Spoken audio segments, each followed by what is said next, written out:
देखिए, यदि सरकार का अपना पवित्र मंतव्य स्पष्ट हो गया है तो सरकार को तत्काल चुनाव आयोग को सूचित किया जाना चाहिए, क्योंकि अभी ओबीसी के बिना यदि इलेक्शन होते हैं तो उसमें बहुत सारी चुनाव आयोग को भी व्यवहारिक कठिनाइयां आ रही हैं, और जो चुनाव आयोग की ओर से जो अधिकारी इस हेतु नियुक्त है वो भी सब व्यवहारिक कठिनाइयों का सामना करना पड़ रहा है, और ये सब गड़बड़ की स्थिति हो गई है। इसको हम पवित्र निर्वाचन नहीं कहेंगे।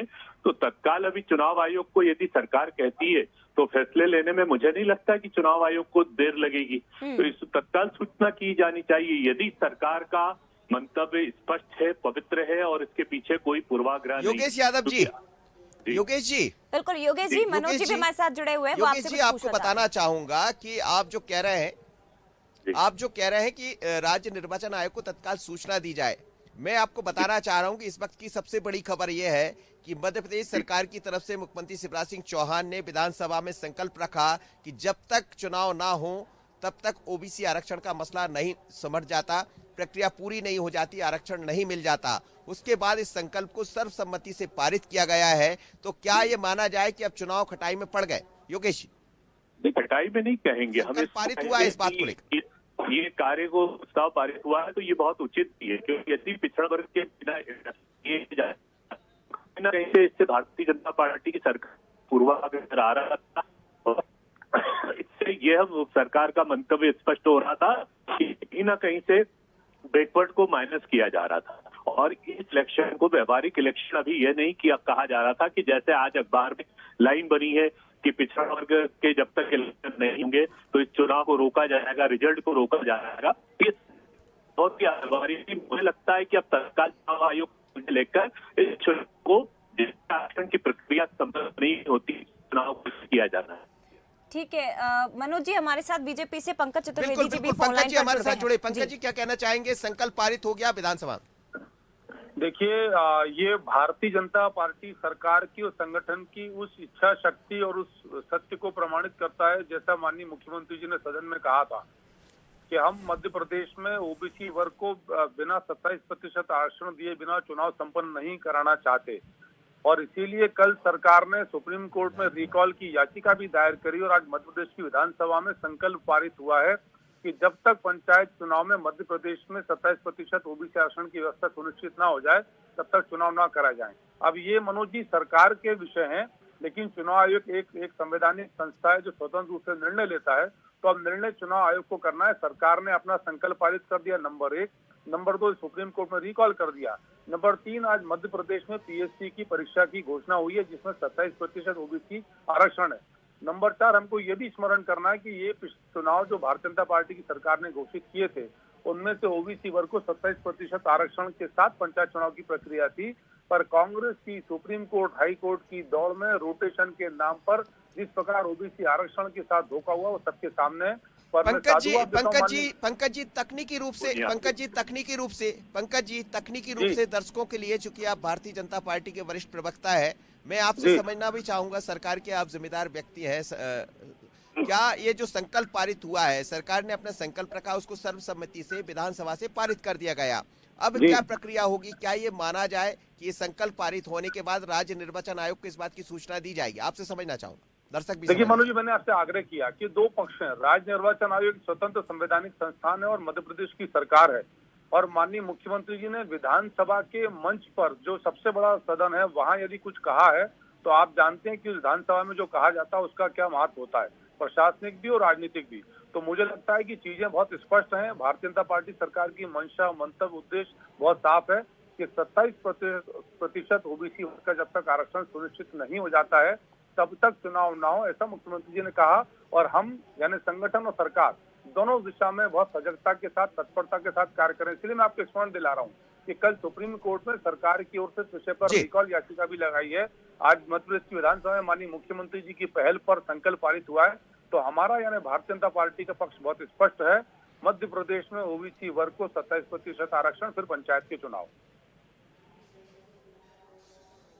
बिल्कुल योगेश यादव जी, अब जो आपकी मांग भी थी, सभी चाह रहे थे कि ओबीसी को 27% आरक्षण मिले। आपकी तरफ से कमलनाथ जी ने भी आज भी बात वही रखी थी, लेकिन अब तो संकल्प पारित हो गया है, तो क्या ये माना जाए कि अब कोई बहस नहीं रहेगी, अब 27% आरक्षण के बाद ही चुनाव होंगे? कांग्रेस का क्या कदम होगा? देखिए, ये जो आज संकल्प पारित हुआ है, इसमें कांग्रेस की अहम भूमिका रही है और इस पारित में हम हमारी सामूहिकता में उस समर्थन किया है कांग्रेस ने।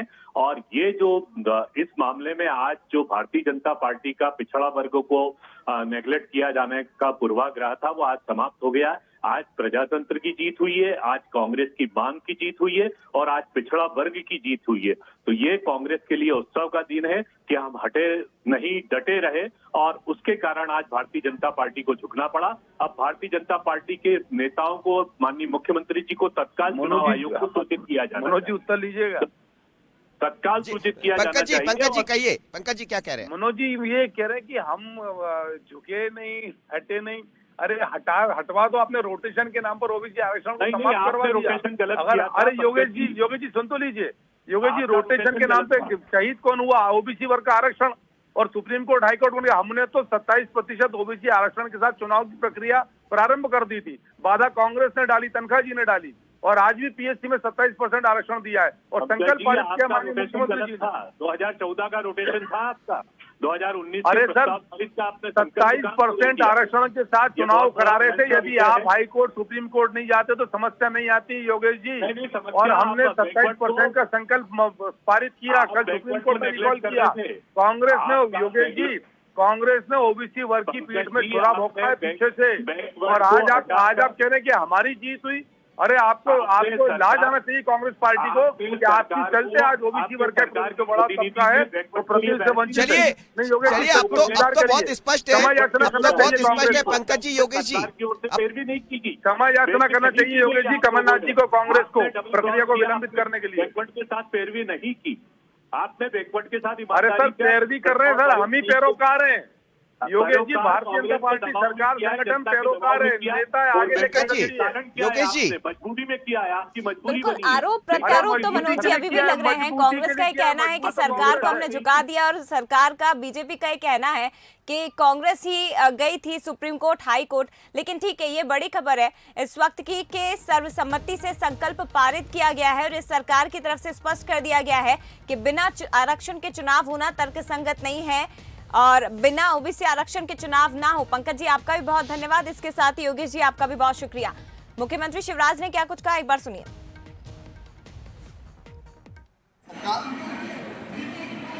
हर संभव प्रयास कर रही है।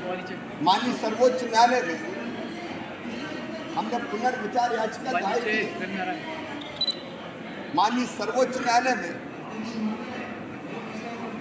हम अर्ली हियरिंग के लिए निवेदन कर रहे हैं। अन्य पिछड़ा वर्ग के बिना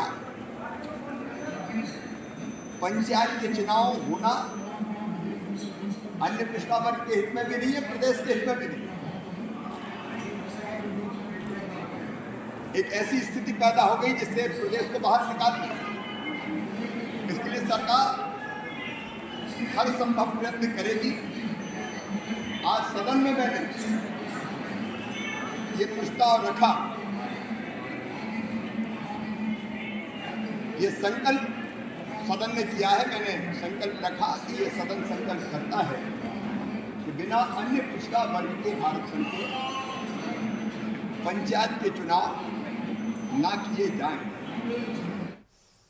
तो बिना ओबीसी आरक्षण के चुनाव ना किए जाए, ये सरकार ने स्पष्ट कर दिया और इसी को लेकर सर्वसम्मति से संकल्प भी विधानसभा में, सदन में पारित कर दिया गया है। तो अब कुल मिलाकर ये कहा जा सकता है कि पंचायत के जो चुनाव हैं वहां पर पेंच एक बार फिर से फंस गया है।